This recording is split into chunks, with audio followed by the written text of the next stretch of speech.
Collective. Okay, so I have this message today. I really feel like I needed to share with you guys because I'm not gonna lie, this Mercury retrograde and this shift in spiritual warfare, which is now the warfare of the mind, is heavy. It got really heavy for me recently, and I couldn't understand why it was feeling so heavy, why it was feeling so like, you know, all the work I've done not being put to use. It's like I've worked so much on myself, my emotions, my mind. Like now I'm being put to the test and it feels like I'm failing. Like, what's the problem?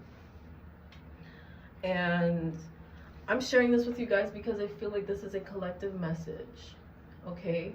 Not all parts of this is my experience, but okay, I'm gonna be real with you guys.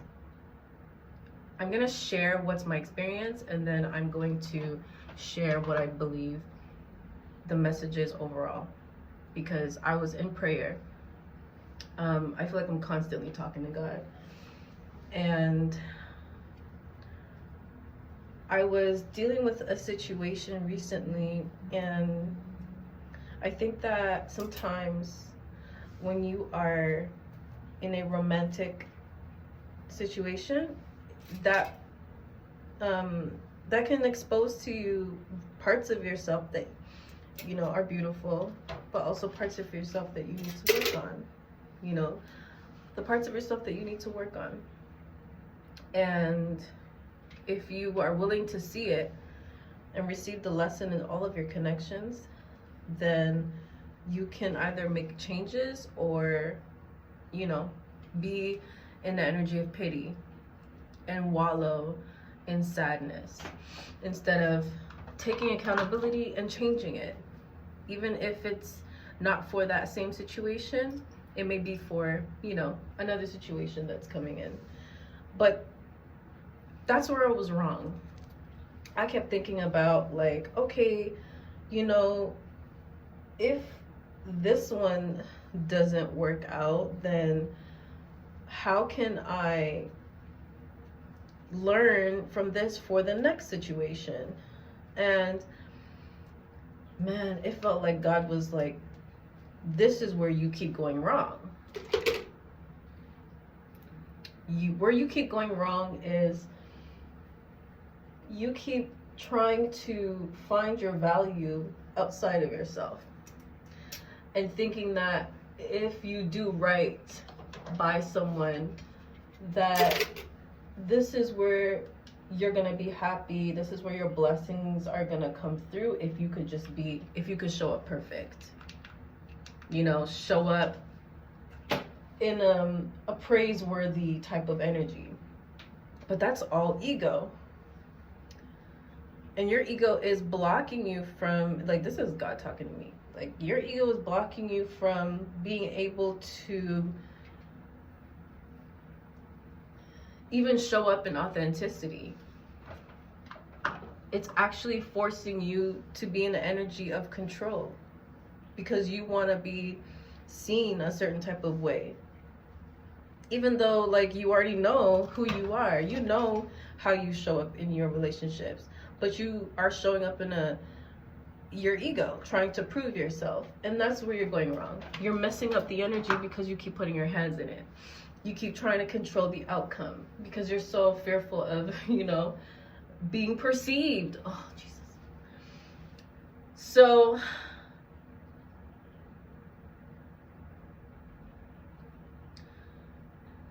I heard the entity of perception.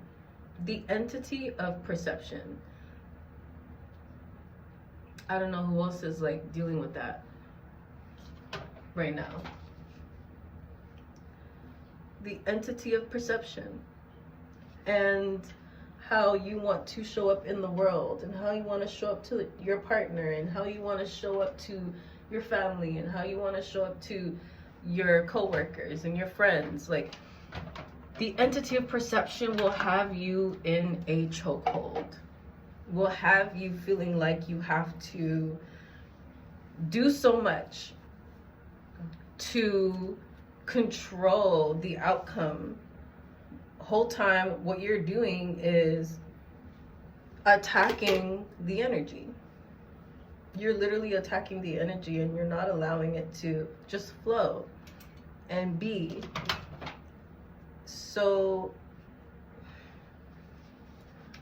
I remember just praying and like asking God to show me the way. Like I was like, God, you know my heart. Like, you know everything I've been through. You've seen it all.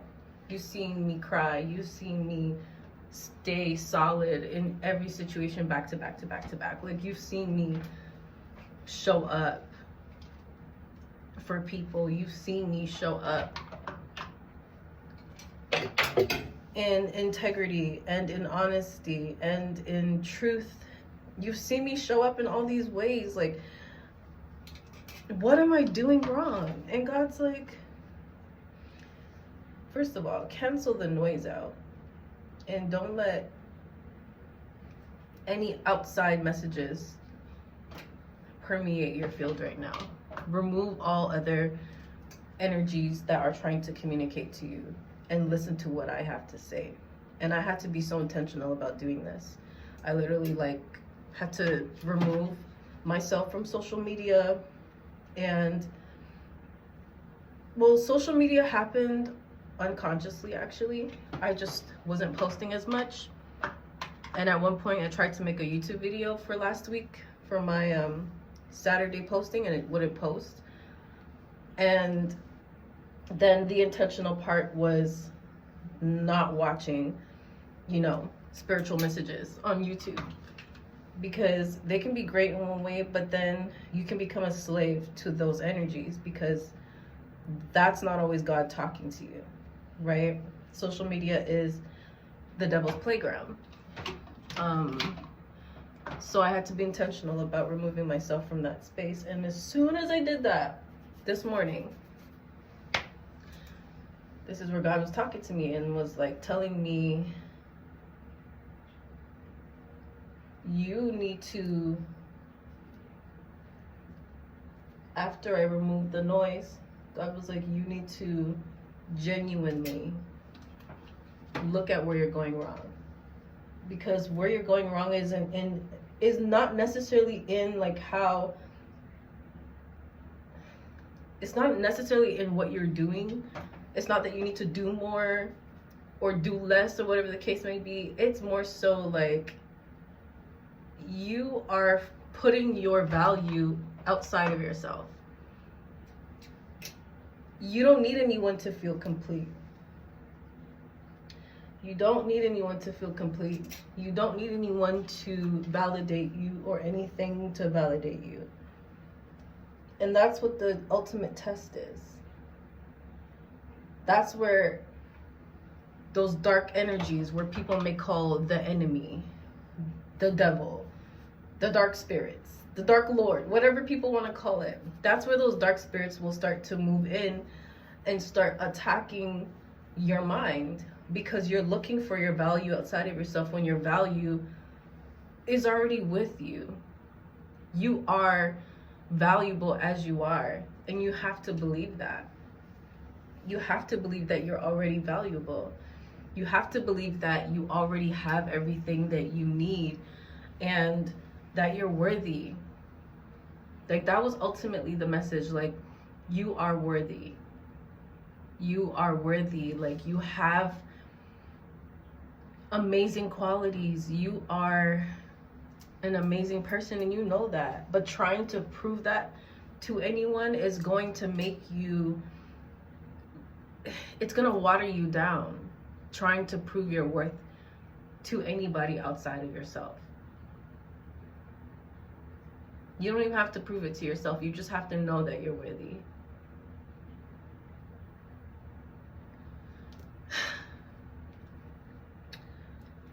And when you're not operating and knowing that you're worthy, you start immediately moving out of your ego.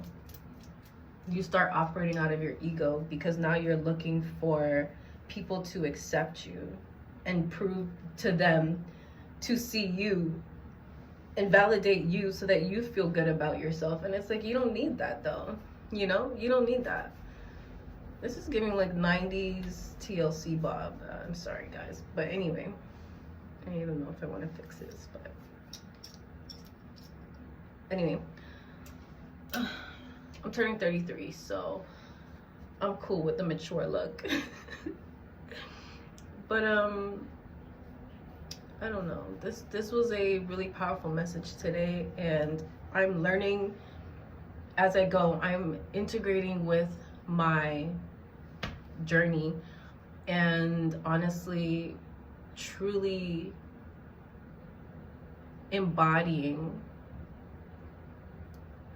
all of my experiences. I'm truly embodying my authenticity as best as I can, until it becomes easy, until it becomes not even a thought, because I didn't realize that about myself, that I was looking for myself in other places, in other people, when it's all of it's right here. And then when I heard, like literally when I heard God say like, you are worthy, it's like everything changed. All of it changed. All of my perspectives, it was like that was the root issue. That was the root cause of everything else that was happening on the surface. It was me trying so hard to be like received in the way that would make me feel like, okay, that person sees me, that person, you know, values me, or whatever the case may be. Spending so much time thinking outside of myself that I wasn't paying attention to me and validating myself. And that's spiritual warfare. I did hear someone say that spiritual warfare is has come now in the element of air. And we know air is the mind. Air is the mind. And it's crazy because I embody air energy. No wonder why it would be so difficult. I am Veda air energy when it comes to dosha.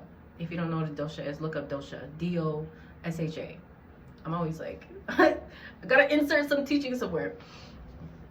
But dosha, check out doshas, find your dosha. Your dosha will guide you into your true embodied energy and help you know the foods to eat, and how your spirit flows a little easier. It helps you, you know, control your energy. But I'm gonna try to put, I can't teach on doshas as of yet because I'm still learning, but I'll put something on the screen here for you guys to understand what I'm saying, and then if you feel called to, you can look it up. But I just saw 333. Yeah. Oh my goodness. So honestly, like, it's a sad time right now because there's a lot happening when it comes to awareness. I'm aware of so much all at once, and I also lost my aunt. My dad's sister passed. Yesterday would have been 9 days. I'm learning about this as I go when it comes to like the Jamaican culture. So on the 9th day, we celebrate this thing called Nine Night, but usually it's in Jamaica. I'm in Toronto and we're doing the first Canadian Nine Night. And then, so that was supposed to be Thursday, my bad. Thursday, today's Saturday. And today's the 11th day, so it's called Setup. And we are celebrating Setup today, which is where you bring everybody together. All the family comes together, and we weren't able to do Nine Night because, you know, most of our family is overseas, and the ones who are coming come today. So we just decided to do the setup. And today we're celebrating my aunt's life so that, you know, we can set her up to be carried into the spirit realm before her funeral on Monday. So honestly, I just feel like there's so much happening emotionally. Like, it's a very emotional time, and I'm trying to give myself as much grace as possible, but I know it's just for a moment. You know, it's like a this too shall pass type of energy, where it needed to come through this way so that a very deep spiritual lesson can be received, can be learned and transmuted. Because that's what we do. We transmute energy. We don't sit and wallow and be sad or sit in regret or anything like that. We transmute. We learn from our mistakes and we turn it into something better. So that's what this message is about today. And I'm not gonna lie, my heart's heavy because a lot is shifting, a lot feels like is leaving, a lot feels like it's, you know, changing. Even though change is good, changes can be really saddening at the same time. So yeah, that's all I have to say. You are worthy, ultimately. And you have to believe that. Nothing else outside of you is going to give you that feeling. So if you're looking to have more money to feel worthy, you won't. If you're looking to be in a specific type of relationship to feel more worthy, you won't. You'll destroy it. If you're looking for a certain type of status to feel more worthy, you won't. You'll just feel lost. And I've come very close to that. That popular lifestyle or being in the mix of, you know, being in the mix with other people who have status, like, that's not gonna make you feel like you're worthy if you don't feel worthy for yourself. But that's my lesson. I've learned. I don't know if I can say the hard way yet, but it definitely hit. I keep hearing that it hit different. Like, I literally keep hearing that. But all the synchronicities at the same time, it's like, even when you feel like you've messed up, it's like it's still in perfect divine order, divine alignment. It was meant to be that way. So as long as you pray and you believe in God, God will guide you through anything and all things and work a miracle on top of that. So don't carry regret and fear. That will block you. And just remember, again, you are worthy. Okay? I love you guys so much. And I will see you in the next one. Peace. Aligned, activated, ascended.